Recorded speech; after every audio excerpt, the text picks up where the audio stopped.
Good morning! Tara, samahan niyo ako magluto ng lunch. Gagawa muna pala ako ng juice. Unahin ko na pala itong gawin para malamig naman siya mamaya. Alam niyo ba yung fruits na to? Passion fruits pala ang tawag sa fruits na ito. Mas masarap siya pag water lang talaga ang ilagay mo, hindi milk. Kaso nakalimutan ko.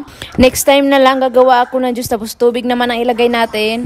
Yun nga, tapos ko na gawin ng juice at nilagay ko na sa ref para malamig mamaya. Naglagay na pala ako ng kunting olive oil at nilagay ko na rin yung mga sangkap.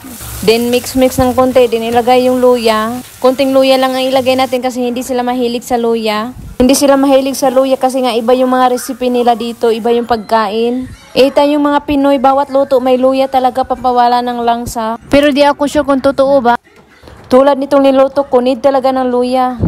Para maluya ang magluto po. Atay ng manok pa lang niluto ko para Pinoy na Pinoy. Yung hubby ko hindi mahilig sa atay pero ngayon gustong gusto na niya. Nung hindi pa ako dumating sa buhay niya, agoy! Never pa siya nakatikim ng atay. Dahil Pinoy ang asawa niya, dapat kakain rin siya ng atay.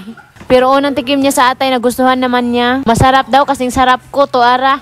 Sana all masarap kahit hindi naman masarap. Hindi ko na naipakita sa inyo kung ano ang nilagay ko sa atay. At ang niluluto kong Pinoy food, sarap na sarap siya. Basta nilagyan ko na lang siya ng paminta, asin, nor cubes, suka, and toyo, yun lang. Binalatan ko na pala yung potato kasi gusto ko lagyan ng potato. Sarap kasi yung atay pag may potato. Hiniwa ko lang siya na maliit para mabilis maluto. Ang durog na yung atay, nilagay ko na pala yung potato. Kayo makialam kasi luto ko to. Ako ang kakain, kami ang kakain, hindi kayo. Hala, nasuko. Kalma lang, guti. Ikaw, labito mo kao, nana. At ngayon, rice naman ang lulutuin natin. Actually, una kong niluto ang rice kaysa atay. Alam nyo ba, pag nagluluto sila ng rice dito, nilalagyan nila ng asin at saka mantika. So kasi nila na may lasa yung rice nila. Tipong hindi mo na kailangan ng ulam. Kasi may lasa na yung rice nila. Hindi ko na pala na-videohan yung pagkain namin. Kasi gutom na kami niyan. Resulta sa sigig video lagi.